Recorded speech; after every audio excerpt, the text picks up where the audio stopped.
listening to the Parts Pros podcast, the only podcast made specifically for automotive parts professionals. We're here to dive into the latest industry trends, expert strategies, and real world solutions to drive success and boost your parts department bottom line. I'm your host, Amanda Poe, an automotive marketing expert with more than a decade of experience, helping dealerships drive growth in the ever evolving digital landscape. I'm joined today by Emily from RevolutionParts.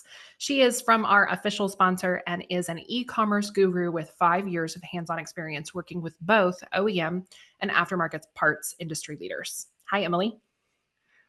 Hi, Amanda. I'm excited to be here, and I heard we have our first female guest today. There aren't many women making waves in the auto industry, and I know she's leading the charge, so I can't wait to hear her unique perspective today. Absolutely. The woman of the hour, Sarah Vantine. Sarah is the vice president and co-host of the FixedOps Roundtable. She has 15 years of experience in the automotive industry. So Sarah started her automotive career with Hendrick Automotive Group before moving to the Scott Clark Auto Group, and is specifically qualified in this space because she has led, get this, sales, service, and marketing departments at dealerships. So as a marketer, I love having you here today, Sarah, because we can talk all things automotive. Amanda and Emily, it's such an honor to be part of this podcast, and I can't wait to get started with y'all today. So let's start with talking about some of your experience. Tell us about, where you came from and what made you decide automotive was the industry for you. I got into the automotive industry by accident, and I'm glad to see that today more and more people are not getting into the industry by accident. It's more of a conscious choice, and there's a lot of great opportunities for young people and professionals that are looking for something different in our industry. But I got started, I actually had the intentions of going into museum curation. I had a bachelor's degree in both art history and studio art, and found myself right square in the recession back in 2008, looking at my opportunities and getting ready to graduate college and looking at things. And really, there was not a lot available on the horizon. And so it really caused me to pivot and look internally and think, all right, what do I really want to be doing with my life at this point? If, my options at this point are go back to school again, pursue a PhD, but then wind up right back at square one where I have a PhD and no job opportunities. So I looked around and happened to be driving by some dealerships in Charleston, South Carolina, and saw a hiring sign out front. And I peeled off the highway and walked right into this dealership. And the rest was really history. That was the first opportunity that I had in the automotive space. And that was back in 2009. And so over the years, my experience has really evolved. I started out selling cars, which I chose to be selling cars for a brand that was in bankruptcy back in 2009. So I had a very interesting start to automotive with a recession, and had to learn a lot of creative ways to attract customers and to also get business into the dealership. But that really set the stage for the rest of my career. So I had a lot of great opportunities where I was able to learn how to communicate with customers, how to really be the best advocate for my customers, and then sell a lot of cars. And then from there moved on to other dealerships where I had the opportunity to sell both highline, domestic, and import brands, and then found my way into the BDC world. And so business development centers were still kind of getting started in automotive, but had been around for maybe a few decades. And it was still something that was very niche. So I had the opportunity to really learn and hone that craft and master communications across variable and fixed operations. And, decade plus later, I'm here today, and it's been an honor to be the co-host and vice president of the FixedOps Roundtable, where I have the unique opportunity to interview guests and learn about the industry through the eyes of up-and-coming professionals and people that are doing amazing things in the industry. That is a really amazing history, and I appreciate you sharing all that with us. I cannot help but laugh, though, at you saying you got into this industry by accident, because if I had to ask every person in this industry I know to raise their hand if they got into this industry by accident, I think probably about 90% of them would. I know I did. I definitely did not mean to become an automotive marketer. But I ended up in 2014 doing marketing for a teeny tiny dealership in a town called Anson, Texas. I think there were literally 10 cars in the lot that were for sale. Like, that's how small this dealership was. And it was a total accident. And here I am today, about a decade later. It seems like this is an industry that's really easy to get into, really hard to get out of. And most of the people I know that ended up here by accident are still here today. Oh, 100%. It's such a great industry. And I will say that I think what's kept me in it as long as I have been, and in all the different roles and all the different evolutions of my career, has really been the people. It's really an incredibly resilient group of people, and there's a lot of inspiration from individuals that are just, really go-getters, problem solvers, that want to make this community, want to make their world a better place. I know the automotive industry sometimes can have the reputation of being a little bit cutthroat or a little bit aggressive, but really, my experience has actually been kind of the opposite. I've seen a lot of more individuals in our industry that really want to make their communities and their dealership and their lifestyle better for everybody. That's awesome to hear. Well, let's talk about the difference between some of the different types of dealerships. So you've worked in, US domestic, luxury, a lot of, let me start over since I just made a giant noise. Let's talk about some of your experience in some of the different types of dealerships. You've worked in US domestic, luxury, import. I mean, you've really kind of been throughout all of the different places in the industry, not only with regards to the department, but also the dealership itself. How do these parts department customers vary from maybe one brand to the next?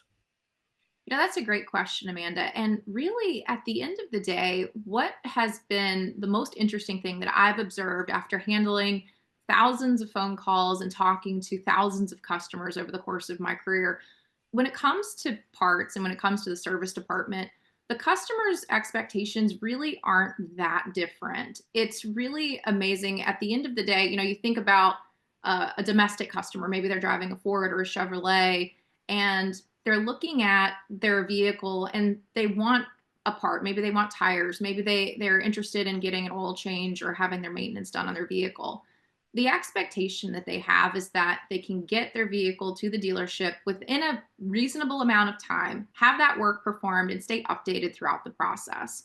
And what I've seen, compared to highline vehicles like Porsche, BMW, the expectations are really the same between both sets of customers. The difference, of course, is going to be the cost of the parts, and maybe the maintenance recommendations are going to be drastically different when it comes to different OEM brands. But the customer themselves, really what they're looking for is the convenience, the update, and the communication. And if you, as a parts department, if you can satisfy those pieces where when that customer calls into your parts department, if you answer the phone, parts, this is Sarah, nobody is really happy with that outcome. It feels very impersonal. If you extend great customer service, you talk somebody through their options, and take the time to really build that relationship over the phone or through chat or through whatever communication the customer is contacting you through, you're going to have a much better chance of selling those parts. And I will tell you, I've had customers over the course of my career order thousands of dollars in parts over the phone with a credit card without even a hesitation. And one of the biggest pieces of feedback that I got from this customer, who was driving a Toyota in this particular example, and they were ordering tires and some accessories for this particular order, they called around to 5 other places trying to get this information up front. And the parts department told them specifically, come into the dealership and we'll talk to you at the counter. And this customer was like, I do not have time. I have a busy career. I have a lot of things going on. I'm just trying to get a quote over the phone before I commit to anything. It's important to me to shop around for price. And most other locations wouldn't provide that information. And so by just doing the basics and having that great relationship, offering to email it in writing to this customer and telling them, hey, this quote is good for the next 14 days. If you can order it, I can get the parts in this amount of time. Having all of that communication secured that, and I had the entire order completed and the customer booked an appointment within 24 hours. So those are the biggest pieces that I would say, if you're listening today and you're thinking about how do I really position myself? I'm selling luxury brands, I'm selling domestic brands. What's the best customer experience in this? It's just clear communication. That's what customers want today. I read it before. The difference between a customer and a repeat customer is customer service. Spot on. And I feel like that also just highlights the importance of parts departments and every department of the dealership providing multiple buying avenues for people. People want to shop different ways, you know, customers are individuals. So if you meet the customer where they are, let them shop the way they want, you win the sale time and time again. Absolutely, Emily. And I think it's even more important today. When I first got started in the industry in 2009, it wasn't so much that you had the opportunity to purchase things online, but today, that's how I purchase most of the things that I need for my household. If I can't research or find that information online readily, I usually am hesitant about doing business or thinking about doing business with that company. And so we see that time and time again today in the automotive industry. Customers are asking for multiple ways, whatever way that makes the most sense for them to shop in that moment. Maybe they do come in and order the parts at the counter, but maybe they start the conversation up front first and get that information before they do so. And so we have to be available for whatever the customer wants. Yeah, I think one of my biggest frustrations as a consumer is, I work 8 to 5. I think most of America works 8 to 5 at this point. And if your business is only open 8 to 5, you're probably not going to be able to get my business because I can't come to you when the business is open. But if you're online, now I can schedule service in advance, so I'm not wasting time. I can buy the parts that I need and have them shipped to my door, 24 hours a day. I don't have to do business with you between 9 and 5. And that's the best, to me, the best customer service that there is. 100%. So, Sarah, it's no secret that the automotive industry is dominated by men, of course. We've all experienced that. So, I'm curious, how have you found success and gained your footing in the automotive industry as a woman? I will say that it's been an evolution since I first got started in the industry. And I will tell you, point blank, when I first told my parents I was going to be selling cars, my mom actually cautioned me. She was like, "Are you sure that you want to get into this environment? I don't think this is a good environment for a woman like you." And I kind of took offense to it initially. And again, I was young and I was right out of college.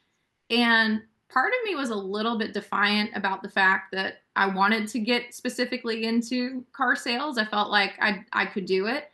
And it made an interesting impression too, because when I first had my very first interview at the dealership, the first interview I had, the sales manager that was interviewing me when I walked in, I had my resume with me. The first thing he did was flip my resume over front and back, barely looked at it, put it down and said, "Why the heck would I hire you?" That was my first question right out of the gate from the sales manager. And I'm a little bit stubborn, and I have a tendency to be a little bit, if somebody's challenging me or thinks I can't do something, it actually inspires me more to probably do it. And in this circumstance, I felt like there's absolutely no reason why I couldn't do this. So I told the sales manager, "Well, if you're not interested in talking to me today, that's fine. The next dealership next door is also hiring, so I'm going to go there next, and I'll get a job there, and I'll sell circles around you."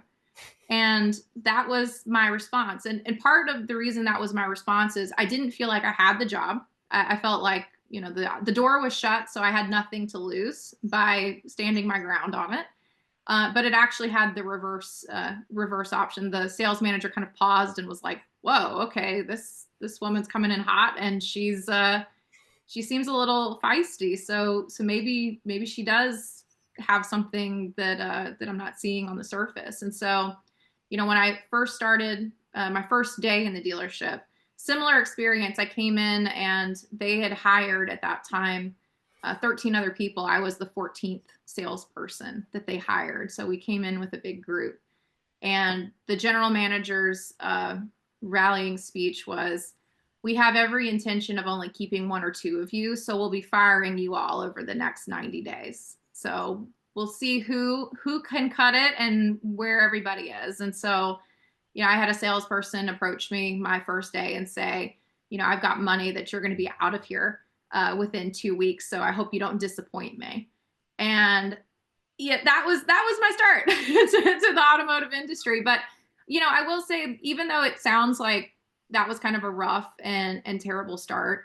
The industry itself was really something that I fell in love with. And part of the reason I did was because the people that I got to meet and the customers I got to meet.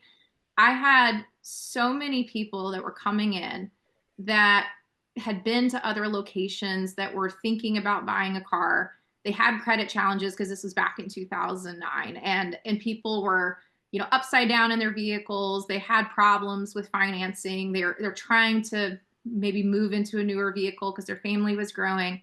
And what I had the opportunity to do was sit down and really listen with them. And I had a lot of empathy that maybe some of the other people in the industry didn't necessarily have. But me as a woman, that gave me, I think, a lot of additional advantages, because I never, ever had the arrogance to say that I knew about cars.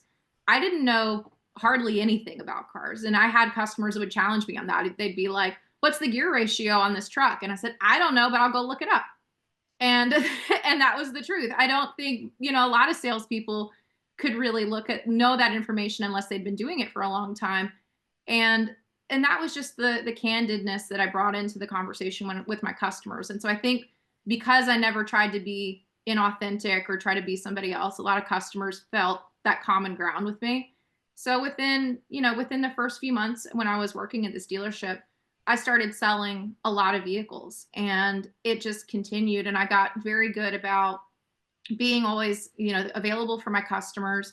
I had a lot of repeat customers that would send their friends, would send their neighbors. And I just continued to pride myself on always looking for solutions. And if I couldn't be the solution to that customer, if there was a situation where I couldn't sell them a car, I would be honest about it and tell them, I can't, and here's why. And, over the course of time, I will say that the industry as a whole, what I've observed over the last 15 years, women have been making strides and having more places at the table in the automotive industry. And I've seen a lot more people, like, for example, Northwood University has an incredible program where they have a lot of women in their programs that are doing incredible things and learning specifically about the automotive industry. And they're looking at it from the perspective of the automotive industry has some of the best income opportunities for individuals in our country, both in dealerships and in OEMs and in other retail automotive vendor partner spaces. So you can make a really great living in the automotive industry, and we have the opportunity as women to be in this industry just as much as anybody else does. And so I've seen a lot more people willing to put forth the effort and really look into being part of this industry. And I will say, as a leader, when I was managing multiple departments in dealerships, I would choose a variety of people for the positions. I was always very, very interested in having a great department that represented a lot of what our community was like. And so I had people that were retirees that were looking for, coming back into work, looking for a job, just because they were bored at home. I had people that had been in completely other sectors. They'd been in hospitality, they'd been in law enforcement, they'd been in all kinds of other positions, military. And we, the North Star of our entire experience was, we're here at the end of the day to help people. And if that's what we really focus on as a department, and we were always respectful to each other, we were always very, very mindful of the differences that we all had. I'm a mom, and I'm in my, late 30s today, but, we had people that were, 70, 75 years old. They're in different phases of their life, but we were all very respectful of each other. So, I think as a woman in this industry, it's important for everybody to look at this and think, I have every right to be part of this. And then for professionals that are listening, don't judge somebody who's young, that maybe just out of college, because they don't have the resume that says they've got 15 years managing, XYZ in automotive. Give them a shot and see what happens. I feel like we could make a movie out of your first dealership hiring experience. Well, hey, Amanda, it was a rough start. And, I'll say that I think there's probably a lot of people, a lot of individuals, men or women, that would have quit. But again, the importance was in that culture. It made me realize what culture went later on in my career. It made me realize what culture I didn't want to be a part of. And so I definitely sought out the dealerships and the culture that were empowering, were inspiring, that really looked to pour into their people. Even though I got started, and it was a little bit of a rough start, it definitely taught me both sides of what could be available in the industry. And it still made me, completely resolute in that I needed to be part of it because of the people. Well, it's certainly an inspiring story. So thanks for sharing. Absolutely. So Amanda, I mean, you've been in the industry for 10 plus years at this point. I mean, same question. How did you gain your traction in the automotive industry in this male dominated world?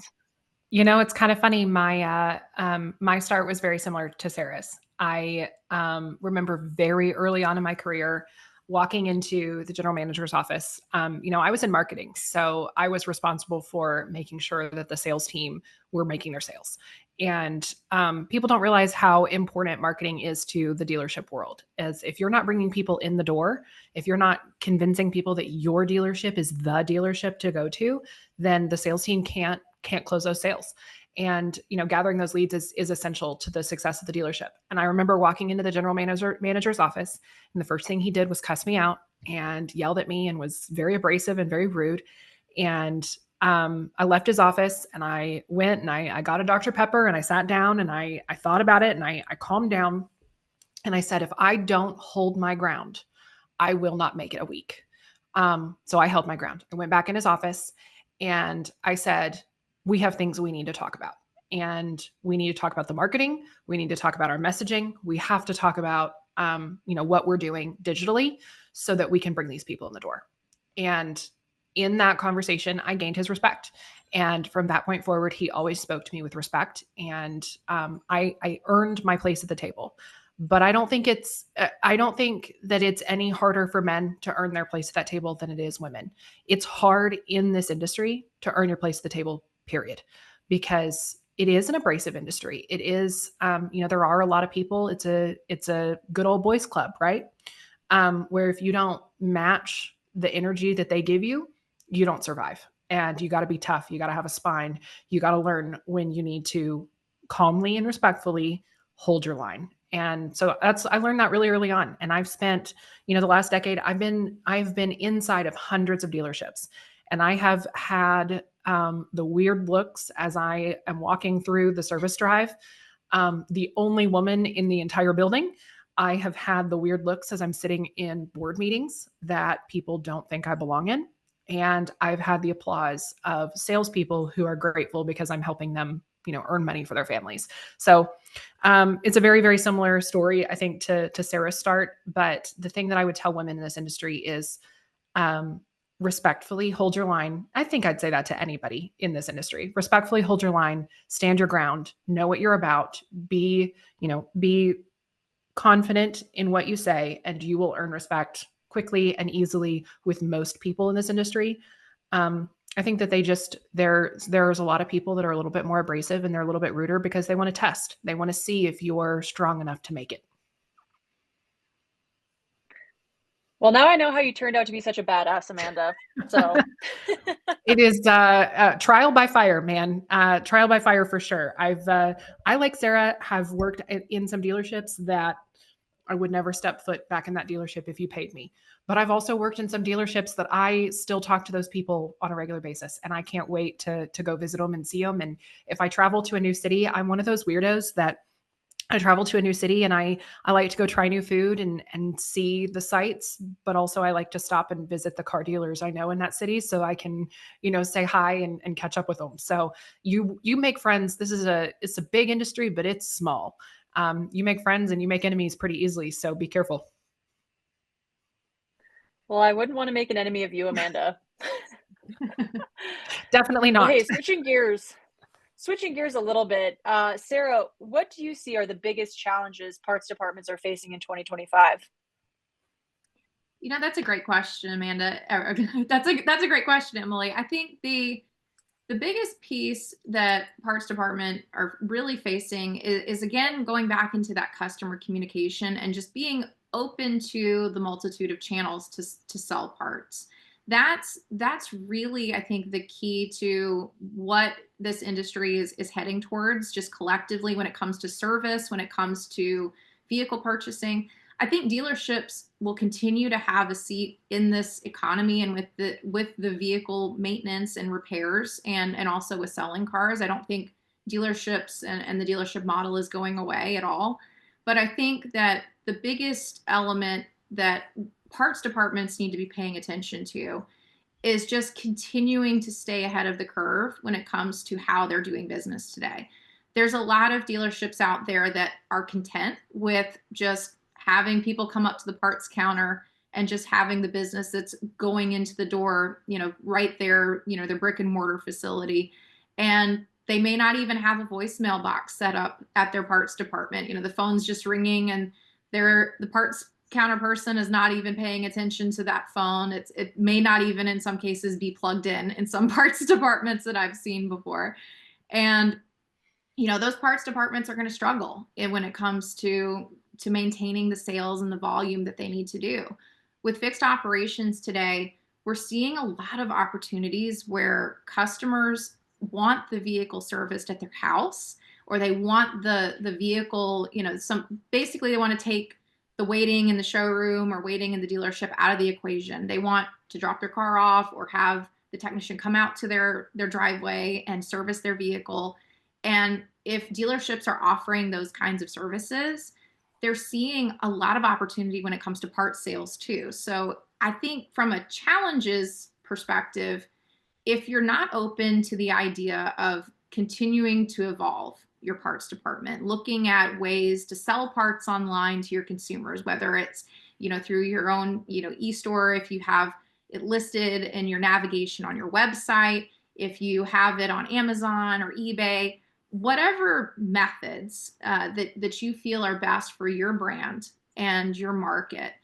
The only other thing that I would say from a challenge perspective is, if you're sitting here listening today and you're like, that doesn't really apply to me because I sell this kind of car, or these, I'm in a rural market or I'm in an urban market and it's harder because of X. What I would challenge you to do is plug in with individuals, your peers, and find a group of people that maybe are in similar markets, maybe parts managers, parts directors, service directors in other types of markets, and ping ideas off of them. Talk to them about what they're doing. If and I'll say the FixedOps Roundtable where I co-host and am the vice president of, we have a lot of opportunity to hear from industry leaders who are doing innovative things, that are putting innovative processes and putting innovative things into their dealership, from technology to how they're communicating with customers to how they're enabling customers to purchase parts or interact with them online. If you have a network of people in a community that you can plug into, ping those ideas off of, I think you're going to take away a lot of really good best practices and you'll be okay. But if you don't have the mentality of, hey, this is the way I'm doing it and I'm going to just continue to do it, there's going to be some challenges ahead in 2025 and beyond. So the dealerships that are listening right now, which I'm sure a lot of people listening today are probably more progressive parts managers and parts directors, this is the right place to be. Plug into your networks, listen to the individuals that are making strides, that are doing amazing things for their customers and for their dealerships, and you'll have a lot of great success. Absolutely. And from a marketing perspective, survey your customers. Learn where your customers are finding you, learn what your customers are asking for, learn what they need. Creating an online survey, there's so many different services, and I think most of them are like $10 a month. Creating an online survey and sending it out to your entire audience of existing customers to learn from your existing customers will tell you where your desired customers are going to be. It's a great idea, Amanda. All right, so let's talk about, instead of challenges, let's talk about opportunities. We have a huge opportunity in this industry right now. The average age of vehicles on the road is now over 12 years old. And I think even 5 years ago, we weren't seeing that. Even in a pre-COVID world, we were seeing, people were trading in their vehicles every 2 or 3 years. But now the average age of the vehicles on the road is over 12 years old. Most parts are not made to last for more than 100 or 150,000 miles, some even less than that. And I'm talking major components. If you're talking, quote unquote, disposable parts like tires and air filters and brake pads, it's even less than that. So we have this huge opportunity in the world today, especially, in this industry, to sell more parts than we ever have before as people are maintaining these older vehicles and keeping them on the road. What, in your opinion, is something that parts and service departments need to do to prepare as vehicles do get older and people are continuing to try to keep them on the road? It's really important. Again, I'll go back into communication and talking about making your dealership accessible for a variety of customers. There's some people that are content to schedule their service appointment online. There's some people that want to have a conversation up front and really understand exactly what's going to be going on with their car. And there's some people that would prefer the dealership reach out to them because they're not even thinking about it because they have a million things going on in their day. So I would say for dealerships today, thinking about the age of vehicles on the road, and you're looking at, increasing maintenance and repair costs, and customers thinking about holding onto their cars for longer. So they're investing that money into maintaining their vehicle. We're seeing a lot more service departments have an uptick in traffic as a result. There's a lot of customers that, want to get their car serviced and want to bring it in for service. The process that happens when that customer schedules that appointment or makes that first phone call or is thinking about, how much are these tires going to actually cost? Do you have them in stock before I drive halfway across town to go see? Those pieces of the process are going to be so much more critical, because if you don't have a good process in place, your customers are going to go to the competition. There's a lot of, independent service shops, independent parts wholesalers and tire distributors, and these places that pop up in our communities.